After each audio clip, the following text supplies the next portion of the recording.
আচ্ছা, আপনারা জানেন যে বর্তমানে বাংলাদেশে ধর্ষণ একটা নিত্য নৈমিত্তিক ঘটনায় পরিণত হয়েছে। আমরা প্রতিনিয়ত রাজপথে আসি, ধর্ষণের বিরুদ্ধে প্রতিবাদ জানাই, কিন্তু দেখা যায় যে বিচারহীনতার যে পরিবেশ সেটা ধর্ষককে আরও উৎসাহিত করে ধর্ষণকে পুনরায় ধর্ষণ করার জন্য। আপনারা নরসিংদী যে ঘটনা দেখেছেন যে 15 দিন আগে একজনকে ধর্ষণ করা হয়েছিল, আমাদের বোনকে। ধর্ষণের সেই নামমাত্র সালিশের মাধ্যমে বিচার করা হয়েছে, যেখানে ধর্ষিতাকেই কিনা গ্রাম থেকে ছাড়া করা হয়েছে। পাঞ্জাবের জগতে একটি বিশ্বস্ত নাম শাবাব এথনিক ওয়্যার। এবং 15 দিন পর যখন সে পুনরায় বাসায় আসতে এবং পরবর্তীতে খালা বাসা যাওয়ার সময় রাজপথ থেকে তাকে আবার অপহরণ করে হত্যাকাণ্ড এবং ধর্ষণ করা হয়েছে।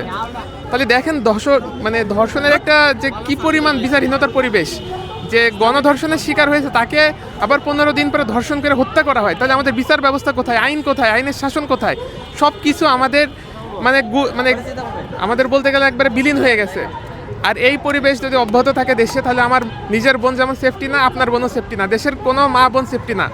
তো আমরা ডাকসুর পক্ষ থেকে আজকে এখানে একত্রিত হয়েছি যে এই বিচারহীনতার যে সংস্কৃতি অব্যাহত আছে সেইটা যাতে আমরা বের হয়ে আসতে পারি এবং দেশে আইনের শাসন প্রতিষ্ঠা হয় এবং এই ধর্ষক যারা রয়েছে তাদের একটা কাঙ্ক্ষিত বিচারের আওতায় নিয়ে এসে পরিপূর্ণ শাস্তির ব্যবস্থা করা হয়।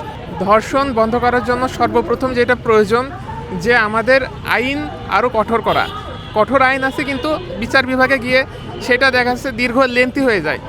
তো এই ধর্ষণের ঘটনাগুলো দ্রুত বিচার ট্রাইব্যুনালের আওতায় নিয়ে এসে যাতে অপরাধীর বিচারের আওতায় চলে আসে, এবং এইটা হতে হবে খুব অল্প সময়ের মধ্যে।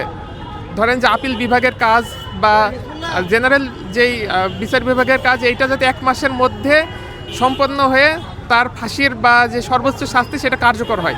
এটা যদি কার্যকর করা সম্ভব হয় তাহলে আশা করি আমাদের এই বিচারহীনতা সংস্কৃতি থেকে, ধর্ষণের হাত থেকে আমরা রেহাই পাবো।